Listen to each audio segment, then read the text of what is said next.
ఓం శ్రీ సచ్చిదానంద సమర్థ సద్గురు సాయినాథ్ మహారాజుకి జై. గురుమధ్యే స్థితం విశ్వం, విశ్వమధ్యే స్థితో గురుః, గురుర్విశ్వం న చాన్యోస్తి తస్మై శ్రీ గురవే నమః. తస్మై శ్రీ గురవే నమః. సదా నింబవృక్షస్య మూలాదివాస సుధస్రావిణం తీక్తమప్యాప్రియంతం తరుణ్కల్పవృక్షాధికం సాధయంతం నమామీశ్వరం సద్గురుం సాయినాథం. నమామీశ్వరం సద్గురుం సాయినాథం. నమామీశ్వరం సద్గురుం సాయినాథం.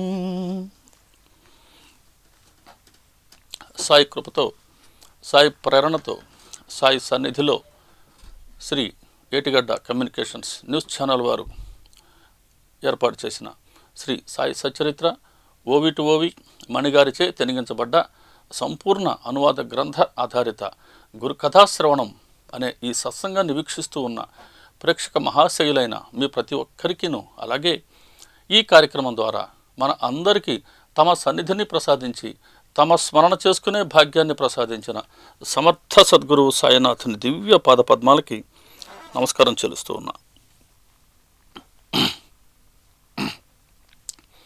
రెండవ అధ్యాయం పూర్తి చేసుకున్నాం. ఈరోజు మూడవ అధ్యాయం శ్రవణానికి మీ అందరికీ ఆహ్వానం పలుకుతూ, మూడవ అధ్యాయానికి హేమడ్ పంత్ గారు నామకరణం అయిపోయింది. ఇక వారు మనకు హేమడ్ పంతే, ఇంకా మళ్ళీ ధబోల్కర్ గారని ఇంక ఇది ఏది లేదు. సో హేమడ్ పంత్ గారు మూడవ అధ్యాయానికి పెట్టిన పేరు గ్రంథ ప్రయోజనము మరియు అనుజ్ఞాపనము. రెండవ అధ్యాయం పేరు కథా ప్రయోజనము, కథ మరియు నామకరణం. రెండవ అధ్యాయంలో కథా ప్రయోజనం, మూడవ అధ్యాయంలో గ్రంథ ప్రయోజనం. అంటే అదే చెప్తూ ఉంది. రెండవ అధ్యాయానికి కొనసాగింపే ఈ మూడవ అధ్యాయం. కాకుంటే రెండవ అధ్యాయంలో కథా ప్రయోజనాన్ని హేమడ్ పంత్ గారు తెలిపారు మనకు. ఇక్కడ ఈ గ్రంథ ప్రయోజనాన్ని సాక్షాత్తు బాబాగారి తెలుపుతారు. అదొకటి ఈ అధ్యాయం యొక్క ప్రత్యేకత. అలాగే అనుజ్ఞాపనం అంటే అనుజ్ఞని లేదా వారి అనుమతిని ఇచ్చిన విధానాన్ని తెలుపుతుంది ఈ అధ్యాయం. అలాగే ఈ అధ్యాయంలో బాబాగారు తమ గ్రంథరచనకు సంపూర్ణ అనుమతిని ప్రసాదిస్తూ వారు చేసినటువంటి అద్భుతమైన బోధ, వారు వర్షింపు చేసిన వరాలు, హామీలు, సత్యవచనాలు, ప్రతిజ్ఞలు, ప్రమాణాలు మనం దర్శించుకోవచ్చు ఈ అధ్యాయంలో. ఇంకా 1916 సంవత్సరంలో షిరిడిలో గురు పౌర్ణమి సందర్భంగా బాబాగారు చేసిన అద్భుత బోధ. బాబాగారికి నామస్మరణం అత్యంత ప్రీతిపాత్రం అని మనందరికీ తెలుసు. అది ఎందుకు బాబాగారికి ప్రీతిపాత్రమో తెలియచేస్తుంది ఈ మూడవ అధ్యాయం. అలాగే బాబాగారు అసలు ఎవరు, బాబాగారిని అర్థం చేసుకోవాలంటే ఎలా అనుకుంటే ఈ అధ్యాయంలో ఒక 5 లేక 6 ఓవిలు ఉన్నాయి. ఈ 5-6 ఓవిలలో బాబాగారు ఎవరు అని ఎవరమైనా తెలుసుకోవచ్చు చదవంగానే. బాబాగారి ముఖత వచ్చిన అమృత వచనాలు అంటాం వాటిని. ఆ అమృత వచనాలు ఏంటో దాన్ని మనం ఈ అధ్యాయంలో మనం దర్శించుకోవచ్చు. వాస్తవానికండి ఈ అమృత వచనాలు ఎటువంటివి అంటే, ఈ అమృత వచనాల్లో బాబాగారు తమ ఎవరు అని ఒక థియరీ చెప్తారు. ఈ థియరీలో వారు చెప్పిన ప్రతి ఒక్క విషయానికి నిరూపణే ఇక మనకు ముందు ముందు రానున్న అధ్యాయాలు. కాబట్టి ఈ మూడవ అధ్యాయం ఒక చక్కటి బేస్ సచ్చరిత్ర గ్రంథానికి. ఇది థియరీ అనుకుంటే మనం దీని ప్రాక్టికల్సే ఇంకా రాబోయే అధ్యాయాలు. కాబట్టి థియరీ చక్కగా విన్నామా, ప్రాక్టికల్స్ విజయవంతంగా చేయగలం. కాబట్టి మనం శ్రద్ధగా శ్రవణం చేయాలి. మరి అలాగే గురుకథా శ్రవణం యొక్క ప్రాముఖ్యత ఏంది అని కూడా మూడవ అధ్యాయం మనకు తెలియచేస్తుంది. ఇన్ని వివరాలు, అద్భుతమైనటువంటి బోధ మన కోసం సిద్ధంగా ఉంది ఈ 3వ అధ్యాయంలో. 3 మన పురాణాల్లో కానివచ్చు, ఇతిహాసాల్లో కావచ్చు, లేదు మన దైనందిన జీవితంలో కావచ్చు, ఈ 3 అనే సంఖ్యకి చాలా ప్రాముఖ్యత ఉంది కదా. ముల్లోకాలు అంటాం, త్రిమూర్తులు అంటాం, ముగ్గురమ్మలు అంటాం, త్రితాపాలు అంటాం. త్రితాపాలు ఆది భౌతిక, ఆధ్యాత్మిక, అది దైవిక అనే ఈ త్రితాపాలు అంటాం. త్రిగుణాలు అంటాం, సత్వ రజ స్తమో గుణాలు. త్రిపుటి అంటాం, భార్య లేదా భర్త, ధనం, సంతానం, వీళ్ళ వల్ల వచ్చే ఈతి బాధలు, వీటిని త్రితాపాలు, త్రిపుటి అని అంటాం. అలాగే 3 పూటలు అంటాం, త్రికరణాలు అంటాం, కాయ వాచ మనస అని అంటాం, ముప్పేట దాడి అని అంటాం. రోజుకు మనం 3 సార్లు ఆహారం తీసుకుంటాం కాబట్టి ముప్పట్ల అనే మాట ఒకటి వాడుతూ ఉంటాం. అలాగే మాంగళ్యానికి 3 ముళ్ళు, 3 ముళ్ళు మాంగళ్యానికి. తీర్థయాత్రలకు, ఒక పుణ్యస్థలాలకు వెళ్ళినప్పుడు 3 నిద్రలు అంటాం. ఇలా ఈ 3కి ఎంత ప్రాధాన్యత ఉందో మనందరికీ తెలిసిందే. అలాగేనండి ఈ 3వ అధ్యాయం కూడా శ్రీ సాయి సచ్చరిత్రలో చాలా ప్రాముఖ్యత, ప్రాధాన్యత ఉన్నటువంటి అద్భుతమైన అధ్యాయం. అందుకనే దీన్ని ఎలా వినాలంటే, ముందు ముందు ఒక అధ్యాయంలో చెప్తారు హేమాడ్ పంత్ గారు, మీ శ్రవణాలకు ఉన్న తాళాలు తీసి, మీ హృదయ మందిరానికి ఉన్న తలుపులు తెరిచి, ఈ కథలోని సారాన్ని అందులోకి ప్రవేశింపనీయండి అని ప్రార్థిస్తారు. అటువంటి ప్రార్థనే ఈ అధ్యాయానికి నేను మీకు మనవి చేస్తూ ఉన్నా. ఇక 3వ అధ్యాయం ప్రారంభం చేద్దాం. ఇందులో బాబాగారు, హేమడ్ పంత్ గారు, శ్యామ వచ్చి బాబాగారి గ్రంథరచనకు అనుమతిని కోరారు. అనుమతిని ఇస్తూ ఉన్నారు 2వ అధ్యాయంలో. ఆ అనుమతి ఇంకా పూర్తి కాల. ఈ 3వ అధ్యాయంలో దాన్ని పూర్తి చేస్తారు. మొట్టమొదటి ఓవిఏ, 185 ఓవిలు ఉన్నటువంటి ఈ అధ్యాయం ఇది. దాంట్లో మొట్టమొదటి వాక్యంలోనే బాబాగారు చెప్తారు, అంటే హేమాడ్ పంత్కి తమ గ్రంథాన్ని రచించేందుకు ఆయన పూర్తిగా ధైర్యాన్ని ఇస్తూ, నా చరిత్రను వర్ణించడానికి నా సంపూర్ణ అనుమతి ఉంది, సంపూర్ణ అనుమతి ఇప్పుడు ఇవ్వబడింది, పర్మిషన్ గ్రాంటెడ్. 2వ ఓవి,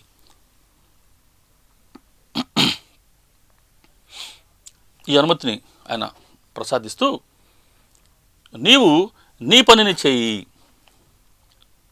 మనసులో ఎటువంటి భయాన్ని పెట్టుకోవద్దు, నా మాటల యందు పూర్తి విశ్వాసాన్ని ఉంచు, నీ మనసును దృఢపరుచుకో. ఇది 2వ ఓవి. ఎంత లోతైన ఓవియో. అందుకే బాబాగారి మాటలు ఎలా ఉంటాయంటే, అది 13వ అధ్యాయం చెప్తుంది, చాలా చిన్నవిగా సూత్రాల వలె సంగ్రహంగా ఉన్నట్లు కనిపించిన అర్ధగాంభీర్యంతో అవి అతి గహనంగాను సమగ్రంగానూ ఉండేవి. ఎలా సమగ్రమో ఎలా అతి గహనమో గమనించండి ఈ 2వ ఓవి. నీవు నీ పనిని చెయ్యి అన్నారు బాబా. ఏ పని చెప్పారు హేమడ్ పంత్ గారికి? ఇది మన 2వ అధ్యాయంలో 75వ ఓవి. దాని కానీ ఒకసారి మనం గమనిస్తే బాబాగారు ఏమంటారంటే, వాస్తవమైన సంఘటనలు, కథలు, అనుభవాలు సేకరించి ఉంచు, కథలను సేకరించటం, సంగ్రహించటం మంచిది అన్నారు. అది ఆయనకు అప్పచెప్పిన పని, వేరే పని చెప్పలేదు బాబా. సద్గురువు ఒక్కొక్కరికి ఒక్కొక్క పని చెప్తారండి. ఏ ఇద్దరికి ఒకే రకమైన పని ఉండదు, ఏ గురువు దగ్గరైనా కూడా. బాబాగారిని మనం గమనిస్తే, ఒకరి చేత తమ మసీద్ భవనాన్ని, తమ సమాధి మందిర భవనాన్ని నిర్మింపజేశారు. ఇంకొకరి చేత మసీదు పునర్నిర్మాణం చేయించారు. ఇంకొకరి చేత మసీదు ఫ్లోరింగ్, నేలని చదును చేయించారు. ఇంకొకరి చేత హరికథల ద్వారా, కీర్తనల ద్వారా తమ ప్రచారాన్ని చేయించారు. ఇంకొకరిని మచ్చిందర్గఢ్కి పంపారు. ఇంకొకరిని మన షిరిడిలో నుండి ఖండప మందిరంలో ప్రశాంతంగా ఏకాంతంగా కూర్చో అని అన్నారు. ఇంకొకరిని వాడలో బంధించి ఉంచారు. బంధం అంటే ఆయన బయటికి రాకుండా మనసుని ఏకాగ్రం చేయమన్నారు. ఇలా ఒక్కొక్కరికి ఒక్కొక్క విధిని, ఒక్కొక్క సాధనని నిర్ణయిస్తారు సద్గురువు వారి వారి మానసిక పరిణతిని బట్టి. రామకృష్ణ పరమహంస గారు వారిని ఆశ్రయించిన సన్యాసి శిష్యులకు అందరికీ వాళ్ళ అనుష్ఠానం కూడా ఒక్కొక్కరిది ఒక్కో రీతిలో ఉండేది. ఒక్కొక్కరికి ఒక్కొక్క మంత్రాన్ని ఉపదేశించేవారు. ఒక్కొక్కరికి ఒక్కొక్క ప్రదేశంలో కూర్చొని అనుష్ఠానం చేయమని వారు చెప్పేవారు. వారు అనుష్ఠానం చేస్తూ ఉన్నప్పుడు ఏదో చెప్పాంలే అని కాకుండా వారు స్వయంగా వెళ్ళి అందరూ ఎలా చేస్తున్నారు అభ్యాసం సాధన అని గమనిస్తూ ఉండేవారు. అలాగే ఒకరి కమండలంలో నీరు లేకపోతే వారు నీరు పోసేవారు. ఒకరి పై వస్త్రం చెదిరిపోతే వారు సరిచేసేవారు. ఇలా శిష్యులకి సేవ చేసేవాళ్ళండి సద్గురువులు. దయచేసి గమనించండి, శిష్యుల చేత సేవ చేయించుకునేవాళ్ళు కానే కాదండి. అలా ఉంటుంది, ఒక్కొక్కరికి ఒక్కొక్క విధి. అట్లా హేమడ్ పంత్ గారికి నీవు నీ పనిని చెయ్యి, నువ్వు ఆ కథలన్నీ వాస్తవమైన కథలు అన్నీ నువ్వు సేకరించి ఉంచు అంతే. నీ మనసులో ఎటువంటి భయాన్ని పెట్టుకోవద్దు. హేమడ్ పంత్ గారు భయపడతారు. మనం 2వ అధ్యాయంలో దీన్ని మనం చర్చ చేశాం. అమ్మో, ఇటువంటి సత్పురుషుడి కథ, వారి అంతరంగముని నేను ఎలా అర్థం చేసుకోవాలి, వారి అంతరంగాన్ని నేను ఎలా అవగాహన చేసుకొని నేను ఎలా వర్ణించాలి, బుద్ధికి అంతు చిక్కరే వీరు అని ఒక కంపారిజన్ చెప్తారు ఆయన. సముద్ర జలాన్నైనా కొలవచ్చు, ఆకాశాన్ని కప్పిపుచ్చవచ్చు, కానీ సత్పురుషుడి కథని, సత్పురుషుడి అంతరంగాన్ని మనం అర్థం చేసుకోగలమా? అయినా సరే వారిచ్చిన సంకల్పంతో, ప్రేరణతో ఈ గ్రంథరచనకు పూనుకున్న నా ఈ గ్రంథరచన, ఈ సాహసం చిన్న నోటికి పెద్ద ముద్దలాగా ఉంది అని ఆయన మనసులో భయం ఉంది. ఎలా నేను ఈ కార్యాన్ని నిర్వర్తించగలనా, ఎలా వారు చేసిన లీలలన్నిటినీ నేను యథామతిగా నేను విశదంగా నేను చెప్పగలనా అని మనసులో ఎక్కడో భయం ఉంది. ఆ భయాన్ని వదిలిపెట్టమంటున్నారు బాబా. మనసులో ఎటువంటి భయాన్ని పెట్టుకోవద్దు నువ్వు. కారణం ఏంటి? ఆ భయం లేకుండా పోవాలంటే ఎలా చేయాలి అని అంటే, నా మాటల యందు పూర్తి విశ్వాసం ఉంచు. సద్గురువు కోరేది వారి పట్ల పూర్తి విశ్వాసం. విశ్వాసం అనలేదు బాబా. అందుకనే సచ్చరిత్రలో ప్రతి పదానికి ఒక విశేషాన్ని బాబాగారు జోడిస్తూ ఉంటారు. ఆ విశేషమే ఆ పదానికి చాలా శక్తిని ప్రసాదిస్తుంది. ఇక్కడ విశ్వాసాన్ని అనకుండా ఆయన పూర్తి విశ్వాసాన్ని ఉంచు నా మాటల యందు. Total faith, whole faith and absolute faith. That's what Baba expects from us. పూర్తి విశ్వాసాన్ని ఉంచు నా మాటల యందు. ఏ మాటలు చెప్పారు బాబా గారు అని మళ్ళీ మనం 2వ అధ్యాయంలోకి వెళ్ళిపోవాలి. అందుకే ప్రతి అధ్యాయానికి ఇంకొక అధ్యాయానికి కనెక్షన్ ఉంటుంది. అందుకే ఇది చదివాం కదా అని పేజీలు తిప్పితే ఈ అధ్యాయంలో ఏం చెప్పారో మనకు గుర్తుండదు. అందుకే మనం చేశా, కళ్ళతో చదివేది కాదు సచ్చరిత్ర. దయచేసి మనసుతో చదవండి. బాబాగారు ప్రసాదిస్తూ ఉన్న అత్యద్భుత ప్రయోజనాన్ని పొందండి. ఎంత ఆనందం పొందుతామో అది ఒకరు చెప్పేది కాదండి, అది మనం ఆ విధంగా అధ్యయనం చేసి మనం అనుభవంలోకి తెచ్చుకోవాల్సిందే సుమా. అట 2వ అధ్యాయం బాబాగారు ఏం చెప్పారు హేమడ్ పంత్ గారికి? నాన్న 79వ నీ మనసులో ఎటువంటి అహంభావం లేనప్పుడు, అహంభావం నీలో లేసి మాత్రమైనా లేనప్పుడు నేనే నీలో సంచరిస్తూ నా చరిత్రను నా చేతులతో నేనే రచిస్తాను నా భక్తుల కోసం. అంతే. దీనికల్లా నువ్వు చేయాల్సింది, నేను రాస్తున్నాను అన్న అహంభావ స్ఫురణ లేకుండా ఉండు. ఎప్పుడైతే ఈ స్ఫురణ నీలో లేసి మాత్రమైనా లేకుండా పోతుందో అప్పుడు నేనే నీకు శక్తిని ప్రసాదించి నా చరిత్రను నేనే రచిస్తాను నా భక్తులని అనుగ్రహించడానికి కోసం. ఎందుకంటే నేను షిరిడీకి రప్పించా, నీకోసం ఒక చక్కటి లీల చేశా, నీకు ఆ లీల ద్వారా స్ఫూర్తినిచ్చా, నీకు సంకల్పాన్ని ఇచ్చా, నీకు సంపూర్ణ అనుమతిని ఇచ్చా. ఇన్ని చేసిన వాడిని నేను నా శక్తినిచ్చి నా చరిత్రను నేనే రచింప చేసుకుంటాను అని అంటూ నీ మనసును దృఢపరుచుకో. ఒక అద్భుతమైన మాట. మాటలేందు విశ్వాసం ఉంచు అన్నారు, మనసులో ఎటువంటి భయాన్ని పెట్టుకోవద్దు అని అన్నారు. అన్నప్పుడు తిరిగి మనసుని దృఢపరుచుకో అని ఎందుకు అన్నారు అంటే, హేమర్ పంత్ గారు బాబాగారి దగ్గరికి వచ్చిన తర్వాత బాబాగారి ధూళి దర్శనం చేసుకున్న తర్వాత ఆయన అంటారు, బాబాగారి చరణ స్పర్శ, వారితో సంభాషణ, ఇవే ఈ జీవితానికి పరిపూర్ణత. అప్పటి నుండి నూతన జీవితం అన్నావు కదా, కాబట్టి నా చరణ స్పర్శ నీకు ఎటువంటి ఆనందాన్ని ఇచ్చేవో నీకు తెలుసు. అందుకే అన్నావు, ఎన్నో పూర్వజన్మల పుణ్యం ఉంటేనే నాకు బాబాగారి పాదదర్శనమైంది అని అన్నావు. వారి కృపావలోకనంతో నా పాప సంచితం మొత్తం రాహిత్యమైపోయింది, క్షయమైపోయింది అని అన్నావు. వారి చరణాలు అక్షయమైన ఆనందాన్ని ప్రసాదిస్తాయి అని నాకు నమ్మకం కలిగింది అని అన్నావు. కాకి వంటి నేను సాయిబాబా చరణ మానస సరోవరంలో హంసనైపోయాను అని అన్నావు. ఇటువంటి సాయిగాని ఒక్కసారి మనసులోకి ప్రవేశిస్తే సకల సృష్టి సాయమయం అనిపిస్తుంది అని అనుకున్నావు. ఇన్ని సంకల్పాలు నీ మనసులో ఉన్నాయి, వాటిని దృఢపరుచుకో. అదే విశ్వాసంతో నీ కార్యాన్ని నువ్వు నిర్వర్తించు, అన్నిటికీ నేను ఉన్నాను అని చక్కటి అభయాన్ని ప్రసాదించారు బాబా. ఆ మాట అంటూ ఇక్కడ ఒక సూటిగా స్పష్టంగా వారు చెప్పిన 2 ఓవిలు. నా లీలలను రచించేవారి అజ్ఞాన దోషం తొలగిపోతుంది, వానిని భక్తిభావంతో శ్రవణం చేస్తే ప్రపంచంపై ధ్యాస మాయమవుతుంది. వరాలు వచ్చేస్తూ ఉన్నాయి. వరాలు మనం గ్రహించి మన హృదయ పేటికలో సేకరించి పెట్టుకొని భద్రంగా లాక్ చేసుకోవడమే. ప్రేమతో మన భక్తులతో, సాటి భక్తులతో పంచుకోవడమే. వరాల జల్లు సిద్ధం కావాలి మనందరం. మొదటిది, నా గ్రంథ రచనను, నా లీలలు కానీ రచిస్తే అజ్ఞాన దోషం తొలగిపోతుంది. అజ్ఞానం, నేను వేరు, ఈ ప్రపంచం వేరు అన్న ఆ భావం తొలగిపోతుంది.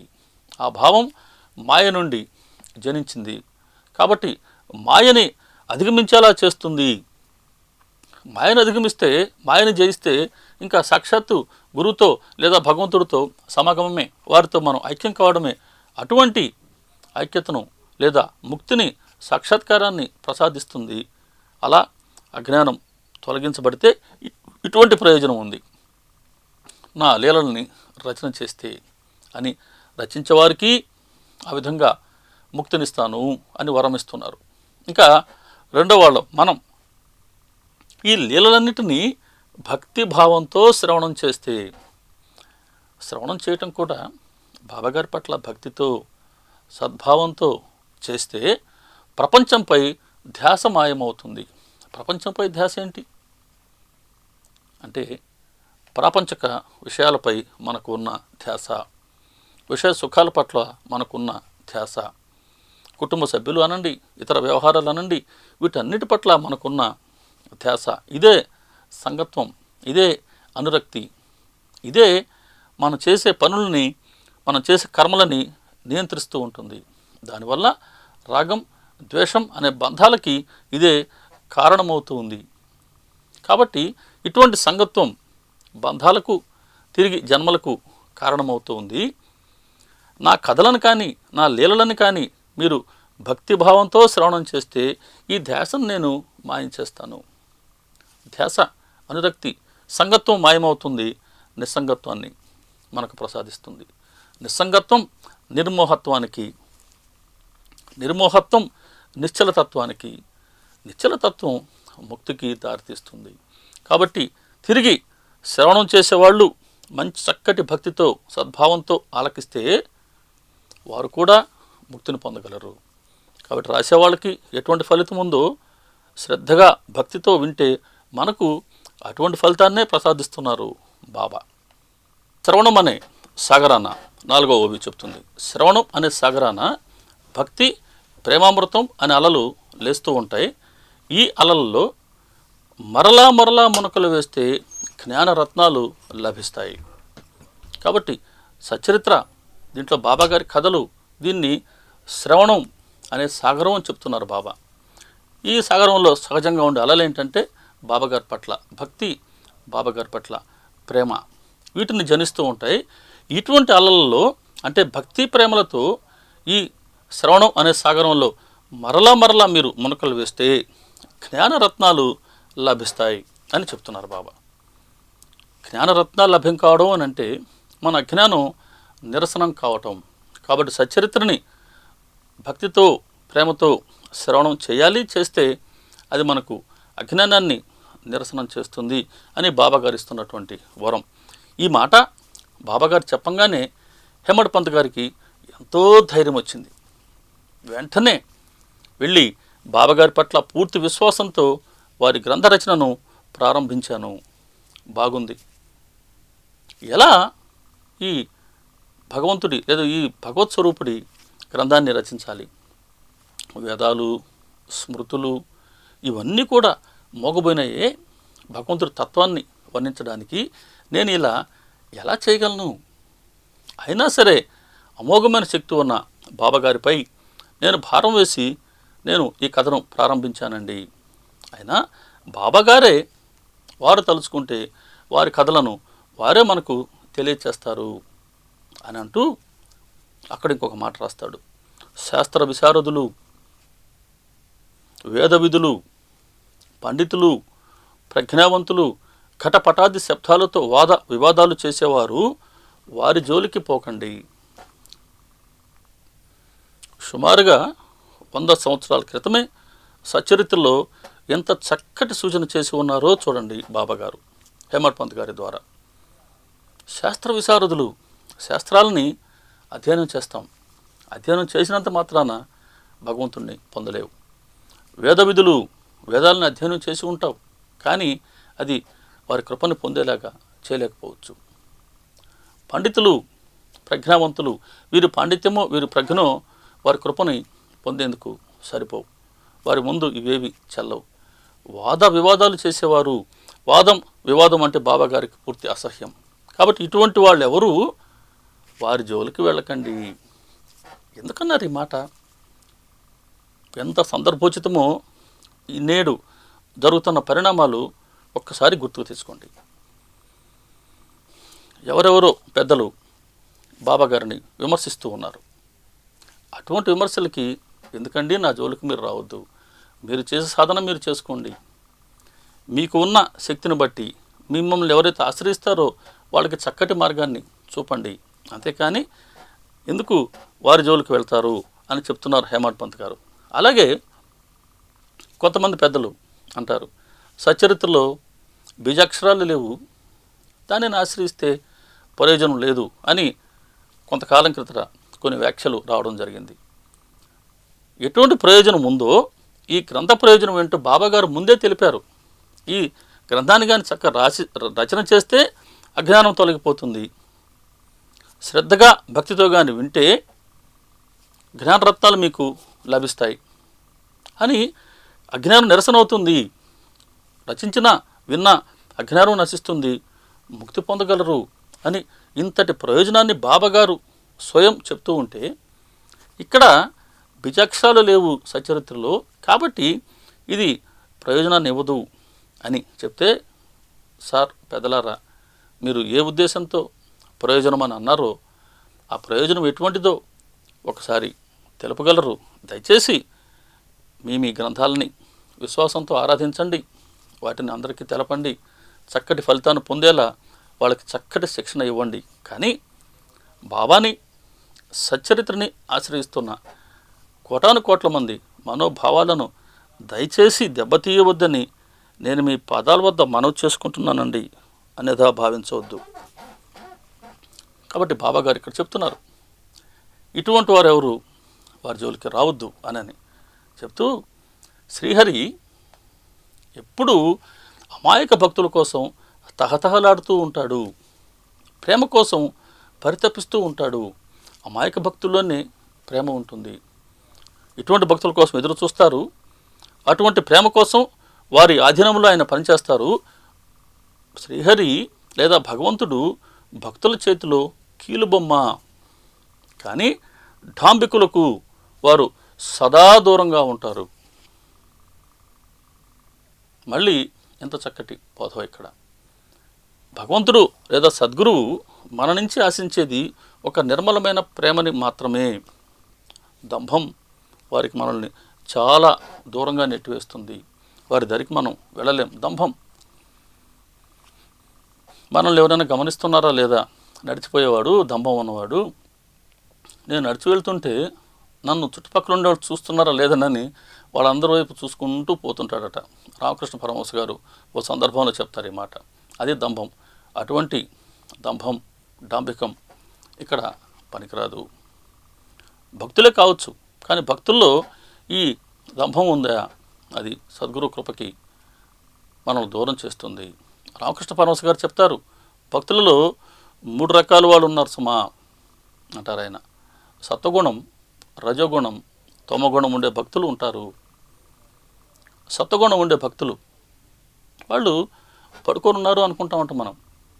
ఏంటి అప్పుడే పడుకున్నారు అనుకుంటారంట. దోమతర కట్టుకొని ఉంటారు, ఏకాంతంగా ఉంటారు, నిద్రపోయారు అనుకుంటాం. కానీ కాస్త జాగ్రత్తగా గమనిస్తే భగవన్నామస్మరణ చేసుకుంటూ ఉంటారు. ఆ భగవన్నామస్మరణ వారు చేస్తున్నట్టుగా భగవంతుడికి లేదా గురువుకి మాత్రమే తెలుస్తుంది తప్ప ఇంకెవరికి అది తెలీదు, తెలుపుకోరు. తెలుపుకునేది కాదు భక్తి. ఎందుకంటే బాబాగారి భక్తుడిని నేను అని ఇతరులు ఎవరైనా అనుకుంటే ఏమొస్తుంది నాకు? కానీ బాబాగారు కానీ అనుకుంటే వీడు నావాడు అని చాలు. వారు ప్రసాదించేది ఏ కొద్దిగానైనా సిద్ధికి పాలకే చెప్పినట్టుగా కొలంబాలో వారు ఎంత చిన్న మొక్కను ప్రసాదించినా చాలు. అది భక్తుడికి లేదా వారిని ఆరాధించే ఆశ్రితుడికి సద్గురుకి మధ్యలో ఉన్నదే. అది వాళ్ళిద్దరి మధ్యలోది అంతే. అది మూడో వ్యక్తికి తెలియవలసిన అవసరమే లేదు. కాబట్టి సత్వగుణం ఉండే భక్తులు అలా ప్రవర్తిస్తారు. 2 రజోగుణం. ఈ రజోగుణం ఉండే భక్తులు ప్రదర్శనకి ఎక్కువ ఇష్టపడతారట. ఎవరైనా ఇంటికి రాగానే రండి మా పూజా మందిరం చూడండి ఈ చిత్రపటం పాలన దగ్గర నుంచి తెప్పించా, ఇదిగో దీనికి ఫ్రేమ్కి ఎంత ఖర్చు అయింది, గ్లాస్కి ఎంత ఫ్రేమ్ ఇంత ఖర్చు అయింది అని అక్కడ ఉన్నటువంటి ప్రత్యేకతలన్నింటినీ మనకు తెలుపుతూ ఉంటారంట. ఇది రజోగుణం ఉన్నటువంటి భక్తులు చేసే పని. ఇక తమోగుణం ఉన్న భక్తులు ఎలా ఉంటారని చెప్తారు ఆయన. తమోగుణం తామసిక ప్రభావంతో భజన జరుగుతూ ఉంటుంది అనుకుందాం. బాబాగారి భజన జరుగుతూ ఉంటే మధ్యలో ఉన్నట్టుండి సాయి బాబా అని గట్టిగా అరుస్తూ ఉండి ఎవరబ్బా అని అందరూ అతని వైపు తిరిగేలా చేస్తారు. అయ్యప్ప స్వామి భజనలో మనం గమనిస్తూ ఉంటాం. పెద్దగా అయ్యప్ప అని కేకలు వేస్తూ ఉంటారు. భవానీ భజనలో అమ్మ భవానీ దుర్గా అని గట్టిగా. ఇటువంటి వాళ్ళందరూ 10 మంది దృష్టిని ఆకర్షించాలని చేసే ప్రయత్నం అది తమగుణం ఉన్న భక్తులు చేసే పని అని. ఇవన్నీ రామకృష్ణ పరమహంస గారు జగద్గురు చెప్తున్న సత్యాలండి ఇవన్నీ. కాబట్టి ఇటువంటి డాంబికులకు సదా భగవంతుడు దూరంగా ఉంటారు.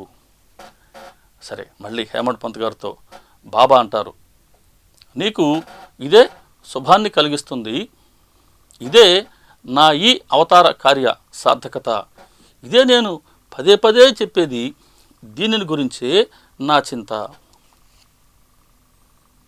మళ్ళీ ఒక చక్కటి మాట చెప్తారు బాబాగారు. హేమంత్ పంత్ గారికి చెప్పిన మాటలన్నీ ముందు ఉన్నాయి కదా, అలాగే చెప్తున్నారు మళ్ళీ ఇక్కడ కూడా. ఇదే నీకు శుభప్రదమైనది అంటే కథలు సంగ్రహించమన్నాను, కథలు సేకరించమన్నాను, లేసి మాత్రంగా అహంకారం లేకుండా కథని రచించమన్నాను, నేనే నా చేతులతో రచింప చేస్తానన్నాను కదా, ఈ పనే చెయ్యి, నీకు అది శుభాన్ని కలుగచేస్తుంది అని అంతటితో ఆగకుండా ఇది నా ఈ అవతార కార్య సార్థకత. ఈ అవతారం ఉంది, ఈ అవతార కార్యానికి సార్థకత ఏది అని అంటే నా గ్రంథరచన చేయించి ఆ గ్రంథాన్ని నేను భక్తులకి ప్రసాదించడమే. ఇందులో చాలా సత్యం ఉంది. నా అవతారం అనలేదు బాబా, నా ఈ అవతారం అన్నారు. అంటే అంతకుముందు అవతారాలు ఉన్నాయి, ఆ అవతారాల్లో భాగంగా ఇప్పుడు ఇలా అవతరించాను. ఒకే ఒక్క దైవశక్తి రాముడుగా, కృష్ణుడిగా, సద్గురువులుగా మొత్తం వారే అవతరిస్తూ ఉన్నారు. అలాంటి అవతారంలో భాగంగా మళ్ళీ ఈ అవతారంతో నేను ఇక్కడ ఉన్నాను. ఈ అవతారానికి కార్యసార్థకత ఏది అని అంటే ఈ గ్రంథాన్ని నేను భక్తులకి ప్రసాదించడమే. ఇదే నేను పదే పదే చెప్తూ ఉన్నది. ఏం చెప్పారు బాబా ఇదే పదే పదే అని అంటే, బాబాగారు పైన చెప్పిన వచనాలు ఉన్నాయి.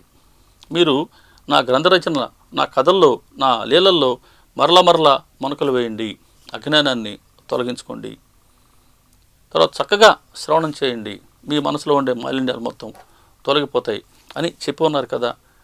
ఇవన్నీ కూడా నేను మీకోసం ఏర్పాటు చేశాను. ఇలా మీరు శ్రద్ధగా ఆశ్రయిస్తే, గ్రంథాన్ని మీరు చక్కగా శ్రవణం చేస్తే భక్తిభావంతో మీకున్న మాలిన్యం మొత్తం తొలగిపోతుంది, అజ్ఞానం నిరసనం అవుతుంది, మీకు జ్ఞానం ప్రాప్తిస్తుంది. అలా మిమ్మల్ని ఉద్ధరించడానికే నేను వచ్చింది.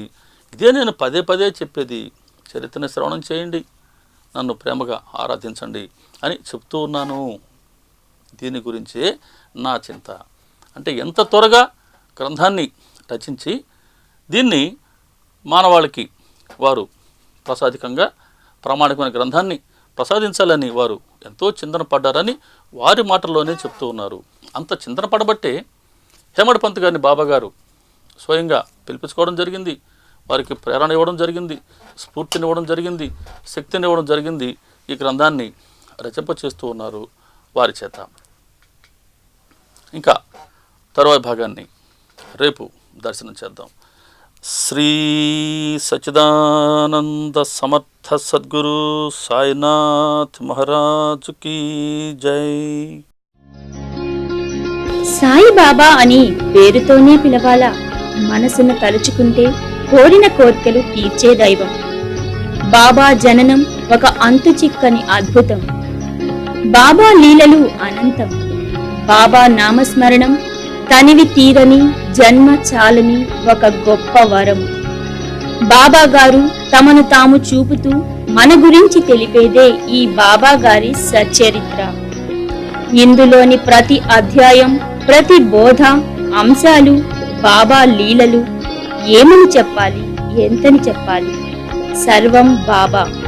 బాబా గారి బోధ సచ్చరిత్ర నుండి ఈ కార్యక్రమం ద్వారా మీ అందరి మనసులను తాకనుంది.